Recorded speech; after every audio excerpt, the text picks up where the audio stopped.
How is wine made? Grape to glass. And today on Wine Matters, I have Brett Woodward from Cellar Door Wines, our head winemaker, born and lived and everything in the Hunter Valley from forever. Bottle fed for 30 odd years. Yeah, bottle fed since a young age. Welcome to the podcast Wine Matters. I'm your host, Wendy Laureti, the accidental winery owner of Saddlers Creek Wines. In this podcast, I invite you to join me as I share with you what I believe is the true meaning of loving wine, and that is to bring people together. I'm absolutely no wine expert, though I am a wine lover. I love to learn and explore all things wine, how it's made and how it is best enjoyed. What I've discovered along the way is the more I learn, is the more I enjoy and appreciate it. So I'd like to share with you what I've learned along the way, debuff some of the myths, but most importantly, I invite you along to learn with me. To support our learning, I'll be inviting way more knowledgeable people than myself to share their expertise, their love of wine, and why wine matters to them. I hope to introduce you to all the reasons to love wine and all the interesting and great people of the Hunter Valley and the greater wine community. So on that note, let's pour a glass of wine and talk Wine Matters. Cheers. So tell us all the things. First of all, what's in our glass? What have we got here? What we do have in front of us is a sneaky little glass of bluegrass Cabernet. Yum. Yep. Frank's favourite. This wine is the reason we bought the winery. Pretty good reason, I reckon, because it tastes pretty good. I think you've heard that story one or two times. I have heard that a couple of times. Now, sorry, your question again? My question is, take us through the process from grape to glass. Where do we start? How is the grape grown? I don't know, not too technical. But How long have we got? 5 hours or 5 seconds? No, but we'll fit in the middle. Tell us about, how often do we have, so if we start at the vineyard with the grape. Good idea. So when the grape gets planted, how long until it actually starts to produce wine? Or produce fruit? So from the day you plant a grapevine to the day you might start harvesting fruit for wine production, it's normally about 5 years. 5 years. Yep. That's a long time. So you'll get grapes relatively quickly after a couple of years, but they're not normally very good. And you tend to just cut them off so that the vine puts its energy into growing a deeper root system than worrying about growing grapes. Right. Okay. And then what happens after that? All right. So how often do we harvest? What's the next thing in the How often do we harvest? So in this part of the world, we harvest once a year, but there are other areas in the world where they harvest more than once. Really? So places like Asia, so closer to the equator, where they don't have distinct seasons like we have in Australia, the vines don't go dormant. So they just keep cycling over and over and over. Like in a hydroponic place where you'd put a light on it or something and keep it going. Sort of. Yeah. I mean, it's so hot and humid and they don't get cold enough for the vines to shut off. You don't tend to see a lot of wine production in those parts of the world, e.g. like Indonesia or Malaysia. But where they grow grapes, it crops more than once a year. Amazing. I didn't know that, love. There you go. So in Australia, once a year? Once a year, correct. And is it different in different regions? It is. So the reason for that is because our growing seasons or our weather patterns are different. Right. So even though we say summer is the same time period, really Mother Nature doesn't work like that. So the first growing regions in Australia to harvest grapes tend to be Western Australia and New South Wales. So basically the Hunter Valley, if you drew a line across the country, those guys will start first and work your way down towards Tasmania later in the year. So in Hunter Valley, bud burst to harvest is how long? Bud burst generally early September, harvest anywhere from early January to late February. So pretty quick harvest. What's bud burst? Good question. It's when the buds burst. We're very inventive in the wine industry. I love this it. is why we have vineyards called like the Old Hill. It's old. It's on a hill. The buds, they burst. We harvest the grapes. We call it harvest. You're like artists where you see a frame, a picture and it's fruit in bowl. Correct. Keep it simple. Keep it simple for sure. But to answer your question properly, it's the start of the growing season when the vine starts to come out of its dormancy period and it'll start to grow. So you see the very first piece of green growth on a grapevine. It's always exciting, isn't it? It is. Because it means winter's over. We all get obsessed with taking photos. All of a sudden, look. Well, it's warm. You can go outside. I know. It's great. Okay, then after that? What's the next thing in the process? All right. So if we go from bud burst all the way through, so we have bud burst, the vine starts to grow. And then from there, so we'll get leaves and canes. Then we get flowering, which is where the little flower or inflorescence will start to develop into berries. So they'll flower. They'll then go through a process called fruit set, which is where the little flower goes hard. And then that will start to swell. And then we go through a process called veraison, which is where we go from growing the grape to ripening the grape. And that's when you see red grapes or even white grapes will start to change color. Correct. So they go from hard and green to, well, it depends on the color or the varietal. That generally happens. So veraison here in the Hunter Valley tends to happen around Christmas. So our red grape ones get in the festive spirit and start to change color just before Santa turns up. Beautiful, of course. Well, why not? And then we go through what's next. We Harvest. Pick the grapes. Correct. So always a fun time too. Always fun and busy and tumultuous time of the year. So harvest tends to start here in the Hunter Valley early January all the way through till sort of mid-February, depending on the weather. From there, it's done in the vineyard for growing grapes, and the grapevines will start to go dormant when the soil temperature gets cold enough. The vine will go to sleep, have a trim, have a haircut, and the work in the winery begins. So the viticulturist has done their bit, and it's the winemaker's turn to turn those grapes into wine. Into something exciting and we hope delicious. So. Exactly. Yep. Okay.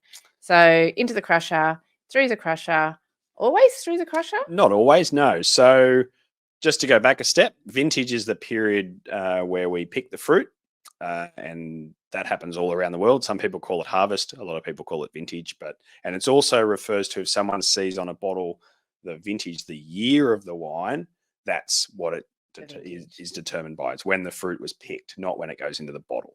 And it's seasonal too, isn't it? Because somebody was saying, I think last week when we were in Adelaide, they actually picked their fruit in December, but it was still called Vintage 24. Oh, yeah, correct. Because we were talking about it in South Australia. It didn't happen in South Australia. It happened in Western Australia from memory. But yes, you're right. There was some fruit picked in late December, which in Australia seems totally bonkers. And yes, it's a different calendar year to vintage in inverted commas. So because it's in that growth cycle, legally it would be called the current year. So if it was picked in, say, December 2023 and it was in Australia, you would still label that wine 2024. Like a financial year. Correct. Anyway, if it happened in that period. Yeah, exactly. There you go. Sure. Awesome. So come and take us what's through there. Love. What's the next phase? Well, your other question was, do we crush everything? Well, we have to get the juice from the grapes. Yes. And there's a couple of different ways. In white wine production, most of the time, not always, you'll take those grapes, either put them straight into a press as whole bunches or whole berries, or through a machine called a crusher destemmer, which pulps them all up. Put it into the press, squish the juice out, and then discard the skins and take that juice for fermentation. With red wine, however, you want the contact of the skin because the skin gives the color and a lot of the flavor and the texture. So you have to leave the skin in the juice during the fermentation process. And that's why you have it in the big buckets for simple terms. Fermenters. We're talking. Yep. Well, we want to keep it simple, didn't we? So it looks like a bucket. So a big bucket. Yeah, correct. Well, it's just like making a cup of tea or a pot of tea. So if you're making tea, you get your tea bags or your tea leaves and you put it in the pot or in a mug and you steep it or brew it. Just imagine instead of using a mug, you use a really big mug, and instead of tea leaves, you use grapes. Right. And then do you crush it after that, or that's it?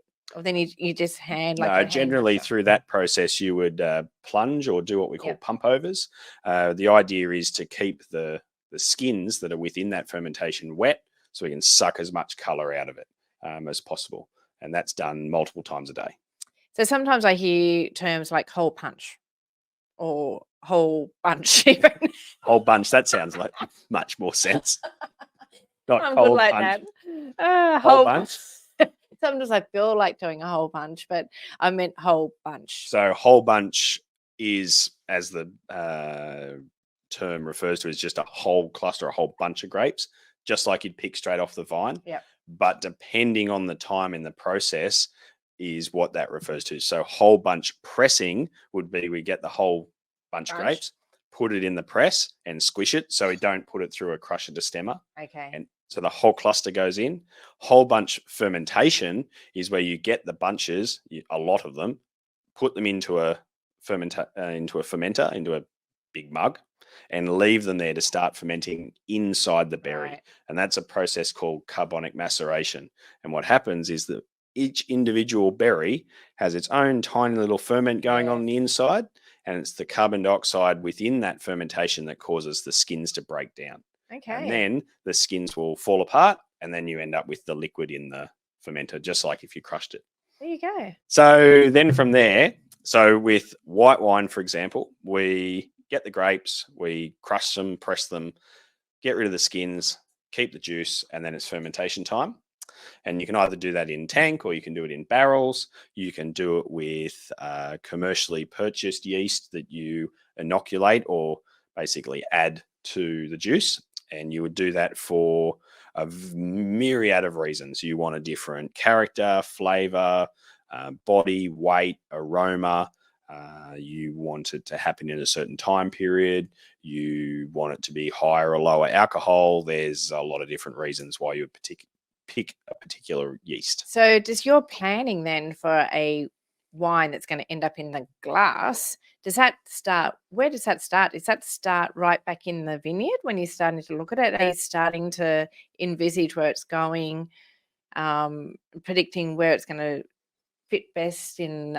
For sure. Definitely looking at what you have in the vineyard to whether it suits a particular style of wine. So if you're looking, for example, this wine that we have in front of us, the Bluegrass Cabernet, we go searching for a particular style of grape, and we get that particular fruit from vineyards in Langhorne Creek that we've been dealing with for a long time. If we tried to use Cabernet from Hunter Valley, for example, good, it would not taste the same. So you'd fail at the first step. However, if we wanted to make the best possible Hunter Valley Cabernet wine, well, you wouldn't go looking in Langhorne Creek. No. So it depends on what you're trying to achieve with the product at hand. Yeah. So you go out with purpose and a bit of a vision of where you're going to go. Correct. And what you're looking for. Yeah, of course. Yeah, and away you go. Okay. So after that, after you've done... So where do we get up to? White wine, we've fermented it, and then with reds, we've crushed it or left it as whole bunches, and it's in the fermenter. We've plunged it or pumped it over a few times a day. And then once you get to the end of the fermentation period with reds, you want to discard the skins, much like we've already done with the whites. So out of the fermenter, into the press, squish it nice and hard, take away the finished or fermented wine and discard the skins. And from there, you may decide to keep it in tank if you wish, or you may put it into oak barrels, which is probably one of the most famous images that someone would have of a winery. The barrels. The barrels, They're yes, the correct. things that create, like when you come into a winery, seriously, don't they? That's the bit people go, well, they're pretty sexy. They're also pretty expensive. They're very old technology, of course, and the maturation of wine in barrels, very traditional, of course. And the maturation of wine in barrels wasn't deliberate to start with. The reason we used barrels was purely so we could ship them literally in the hull of a ship, product around the world. And interestingly, it used to be thought that you would get your wine product and you'd put it in a barrel and you'd put it in the hull of the ship. And, you'd sail from one country to another, might take you a few months. And people thought that it wasn't the time period that the wine spent in the ship. It was actually the fact that they crossed the equator and that there was some form of maybe miracle, spiritual, something to that effect.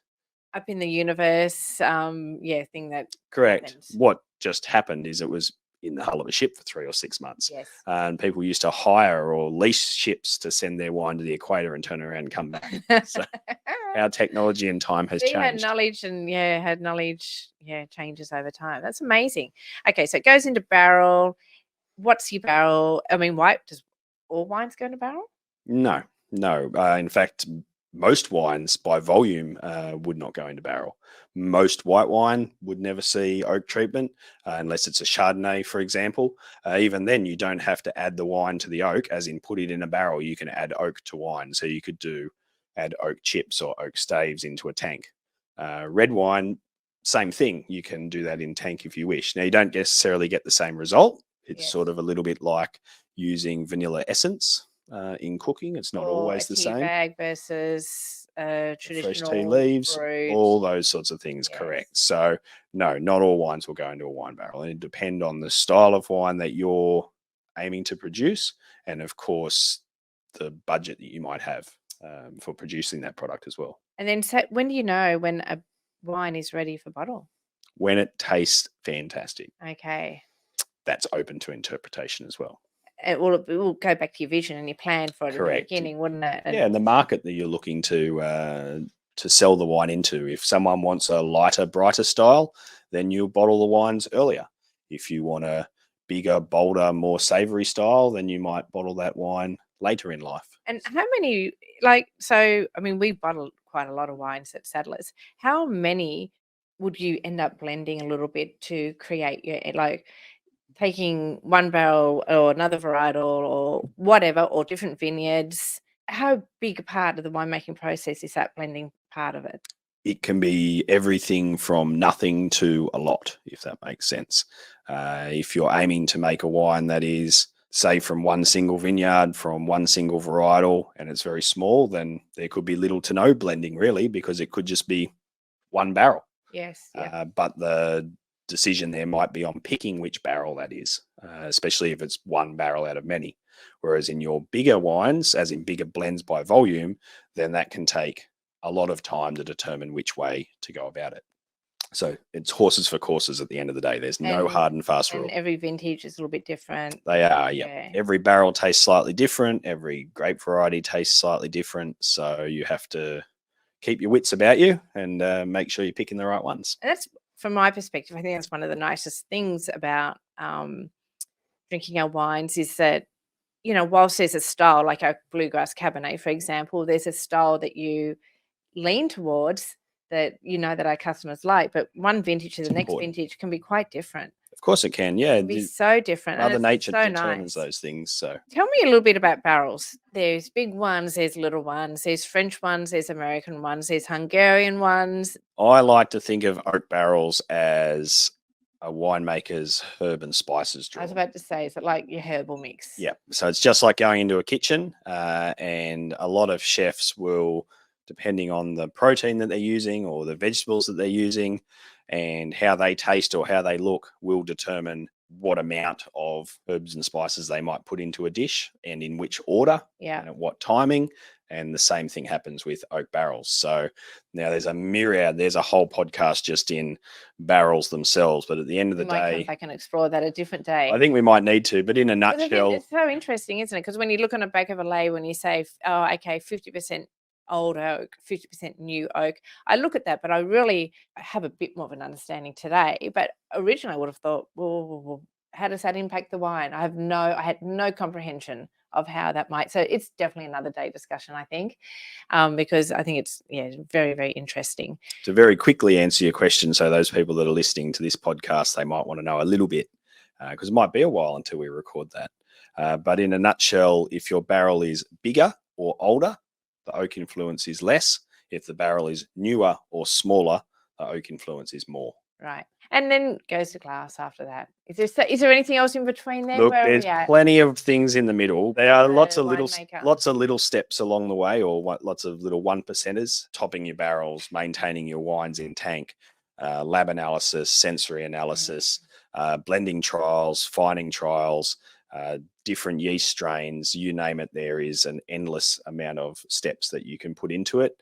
And on the flip side, sometimes it just works and you don't have to do a lot. Yeah. And from there, you're right. It's off to bottle with a label and a cap on it and into a box. And hopefully the next step is across the cellar door bar and everyone enjoying it. Yeah. Fantastic. Do you have a favorite time in that process from your grape to bottle?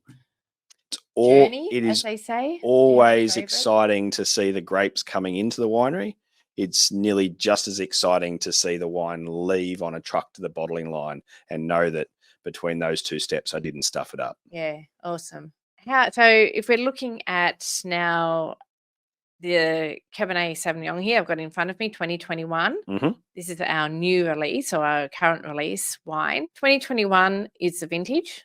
The year the grapes were picked. The grapes was picked, and it's now 2024. When do we release a wine? What thought process goes into that? So how long is it in barrel?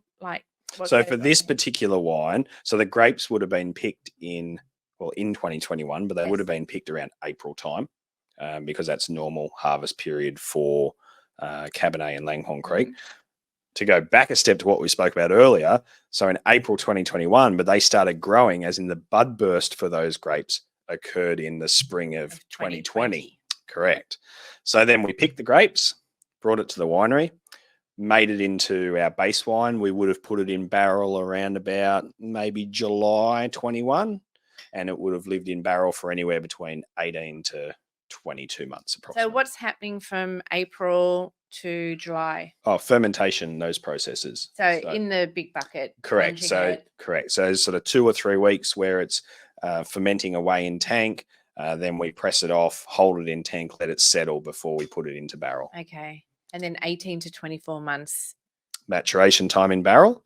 And then it's time to bottle it. So these wines tend to be bottled in the December of the following year. So they'll be picked in April 21, and then they're packaged in December of 22 or January of 23. Ballpark time period around about there. Brett, what age were you when did you become a winemaker?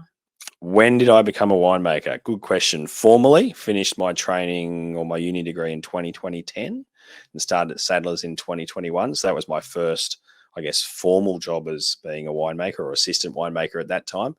When did I first? 2021? Sorry, 2011. Going, wow, mate. I'm glad someone's listening. Some time warp. I'm going, what happened to that 10 years? I'm glad someone's listening. 2011. When did I first make my first wine? Oh, probably when I was about 18. Squished some grapes in a bucket in my backyard. Yeah, that's probably where I was getting at, because you have, like you said, you were born on a vineyard. I was born in a hospital. But you were brought home as a newborn to a vineyard. I wasn't left there to fend for myself. They didn't thankfully take you off. So you've had lots of experience from there. I just wanted to know, did you get chances to really get involved in the winemaking? No, I know not you had really. lots of not as a kid, because our family, we didn't make wine, we grew grapes. So we're in the wrong end of the food chain to start with. But heaps of involvement in everything from pruning and wrapping in to picking grapes to weeding. Yes, pulling fireweed out of the paddock and being paid 1 cent that was actually donated to the scout troop. That was a really great deal. Through to washing, picking buckets and clean the tractor and going to agricultural wine shows in Australia and New Zealand and all those sorts of things. Where are we going to this weekend, Dad? Another agricultural show. Look, I bottle fed since a young age. I grew up on a vineyard since I was a baby, all the way through to when I finally left home to go to university to study winemaking. So interestingly, when I was at high school, I was adamant I did not want to work in the wine industry and studied a building degree. And then after a few vintages working locally at Bimbadgin, I got sort of sucked in, and here I am. And you love working as a winemaker. So yeah, how times change. And you still got your vineyard as well? You still got your family vineyard? Do, yeah. Dad and I have our vineyard over on Oakey Creek Road, growing Shiraz and a little bit of Cabernet, some Muscat, and rebirthing some Semillon. Oh, nice. It's got a beautiful view. Except for a lot of hard work. It is a lot of hard work. There is endless amounts of work to do on any farm, whether you're farming grapes or cattle or sheep or wheat or anything. And I think more people need to remember that there's farmers at the other end of a bottle of wine. I think from my experience coming into this industry 10 years ago, I think the biggest shock to us was the farming side of it. Like, we just had no concept of the work that went into owning a farm and the vineyard and the risk and the ups and the downs and I don't know, you're just sitting there on the edge of the seat half the time. Please don't rain, don't hail. It's quite it's an exhilarating, exciting, but quite a up and down. There is always something lots to do. Of work, lots of it's great. Like, it's passionate. And thank goodness there's people that just, like people like yourself and your dad that just love it so much and are passionate, because if we don't have our farmers, we don't have wine. That's for sure. And I think an interesting stat on the opposite side is I don't think there'd be many farmers that have a gym membership, but there'd be lots of office folk that do. Okay, so just to wrap up, I suppose, Brett, in our glass here, we've got the Bluegrass Cabernet from Langhorne Creek 2021 vintage. Mm-hmm. It's 2024 now. Where did the life of this Where did the life of Where did this it wine start? begin? Well, the vines for these vineyards at the Follett Vineyard down Langhorne Creek, I mean, they've had vineyards there for over 100 years. So the story for this really begins in the A 1800s. long time ago. Yeah, these particular vines were planted in the 80s and the 90s. So I guess the story for this particular wine on those grapevines is, call it 40 years old. Yeah, wow. But really the whole story is over 100 years old. 100 years old. That's incredible. So what we're drinking here is Liquid history. a liquid history. It's beautiful, isn't It it? is pretty good. Yeah, You and know I think what? that's what you try. That's what you can taste, isn't it? I don't know. That's I'm why a bit wine- of a romantic. I love it.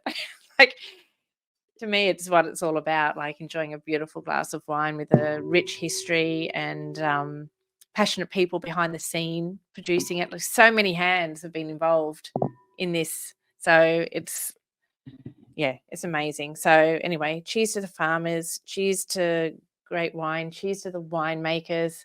Incredible. Before we go, Brett, are we going to cover off why does wine matter to you? Ooh. It's history in a glass, Wendy. That's why wine matters. It's history in a History glass. in a glass. I love it. Cheers, honey. Cheers. Thank you. Cheers to Wine Matters. Until next time.